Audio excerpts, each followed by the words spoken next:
Sales is the most lucrative skill in the world, period. The problem is most sales advice out there today is outdated, cheesy, and could even keep you from the deals that can make all the difference in your career. This is the No BS Sales School, a podcast for entrepreneurs and salespeople who want to master the skill of selling without all the BS.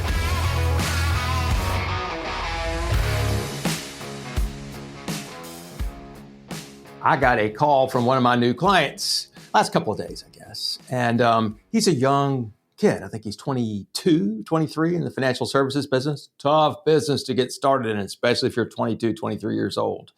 I think a lot of people go into that thinking I'm going to go manage money and I love stocks and all this kind of stuff. And I mean, you're in the asset gathering business. I mean, basically you're in the asset gathering business for a long, long, long time. Anyway, he's a hardworking kid and I like him very much. And he's got a good group around him that's giving him good advice. But he called me and he said, Walker, what is something that I can do besides cold calling to get new business? And, of course, I had a bunch of different ideas, but I was like, well, so tell me why you ask what else? What's going on with your prospecting calling? He said, well, I mean, I made 20 calls today and I had 3 conversations, but, nobody was interested. So this clearly isn't working. I was like, what? I said, out of how many days? He goes, oh, this is the first one. I was like, whoa, you ain't even got started yet. I said, look, there are lots of different ways to go get business, and maybe cold calling's not the greatest way for everybody. Totally buy into that. But your sample size is like this big. He said, what are you talking about? And I said, look, everybody's business is different. Everybody's got different philosophies. But if you're going to use prospecting calling via the telephone, you probably should be making, everybody's got a different opinion on this, but I'm going to say 100 prospecting calls a week for a while to see if that's going to be a good thing for you. And I said, it probably needs to be a practice of yours anyway. And he goes, but nobody wanted to talk to me. I said, you talked to 20. I said, you made 20 phone calls. You talked to 3 people. Understand what you're doing now, I explained to him. I said, you're planting seeds for 6 months, a year, 2 years, 3 years down the road. And he said, well, how long will I have to make, say, 100 calls a week? And I said, well, depends on how committed you to your own success. I would say minimum 10 years. And I know his heart sank. 10 years. And I said, yeah, Bo, you're just getting started. And this is hard. Not everybody wants to talk to you. And not everyone wants to talk to you right now. You're planting seeds for the future, for 90 days, 180 days, 3 years, 5 years down the road. The calls you make now is like plowing the field for the first time. There are rocks everywhere. It's messy. It sucks. What I want you to think about is not, now I realize the hardest part of sales, I think, is managing your head between deals, right? Between the time somebody tells you, yes, it's really hard to manage your head, but we have to do behavior throughout, right? You've got to continue with networking and prospecting and reaching out on LinkedIn, which I consider part of networking, and getting out in public and doing talks and being interviewed and doing a podcast or being on podcasts, all these things to begin to grow your brand and begin to grow your personal network all the time, right? But what we're doing today, if you're starting something today, chances are you suck at it. I remember the first class that I taught when I started my company. It was probably 2015 or 16, maybe, and I was miserable. I was doing it over Zoom. Nobody had heard of Zoom in 2015. And I didn't understand it. There was no way to have a whiteboard or any kind of screen drawing at the time. So I had a fold over, what are those things called? A pad. And I was drawing shit on the pad through my camera. People had to look at it. Well, as I was drawing that, the pad collapsed and fell to the floor. There were 12 people in my class. And all of a sudden, my whole thing just kind of fell apart. I sucked at it. It was terrible. I had no idea what I was doing. Training over Zoom is different than training in person. It's a skill you have to learn, right? My dear son, love him so much. He's very interested in hunting. He's a hunter. He's an outdoorsman extraordinaire. He was on the skeet shooting team at his high school. And got to be honest, he wasn't great at it, right? He would shoot, I think out of 100, the first time he shot 23. And he said, Dad, I just suck at this. I'm not any good. I said, of course you're not any good. You haven't done it long enough to be good. You haven't put in the reps. You haven't put in the hours. You haven't done the time, right?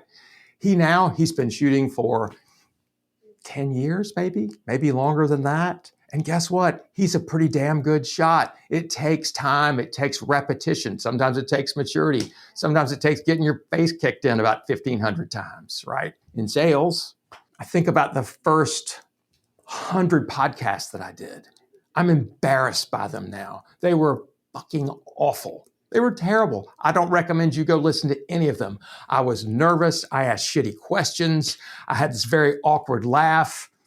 I didn't know how to work with guests very well. It was terrible. And I think if I had quit after 100 or 150 episodes, I could look at the results and say, my results suck. I did it for marketing, right? What was I marketing? That I was a moron. Now I've done, I think, over 600 podcasts. I think 75, 80% of the people that end up doing business with me heard my podcast before they talked to me. That's a lot, right? And I didn't run them off. They're still not good. They're getting better. What I hope is a year from now, I'll listen to these podcasts and be a little bit embarrassed because that means I made progress, because I grew. You gotta start. And when you start, you won't be perfect. As a matter of fact, you'll probably suck at whatever it is you're starting. You probably will. If you've got some natural ability, that's great, but that's where things start. It takes reps, it takes work, it takes practice. I want you to look at sales as a long-term game. And every time you start in a new industry, you start with a new company, whatever, you're stepping back a little bit. All the customers that you had at the old place aren't going to move with you to the new place. It just doesn't work that way. No matter what you believe, what you think, you got to start over. Now, I recommend if you're not growing where you are, do go someplace else. But when you go there, recognize you're selling probably something different. Your market is going to be slightly different. The people you call on will be slightly different. The relationships you'll need to have are going to be slightly different. And at that point, you're kind of starting over. And I want you to look out 2, 3, 5 years. And that's where I want you to be. That's what I want you to be thinking about. The things I'm doing now are what are going to make all the difference in the next 2, 3, 5 years. I'm planting seeds for then. I've been prospecting. I've been calling people about training and coaching for 20 something years, 20 years, 21 maybe. And it's funny because the people I prospect to now, a lot of them I've talked to 3, 4, 5, 6, 8 times over the last 20 years. Some of them, 20 times, right? My prospecting is different than it was when I started, when everybody I called, I didn't know, or they didn't know who the hell I was or what the hell I was doing, right? So my prospecting may be different than what it was when I started. And I'm better at it now than when I started because I practiced, I got my ass kicked. I kept getting my ass kicked.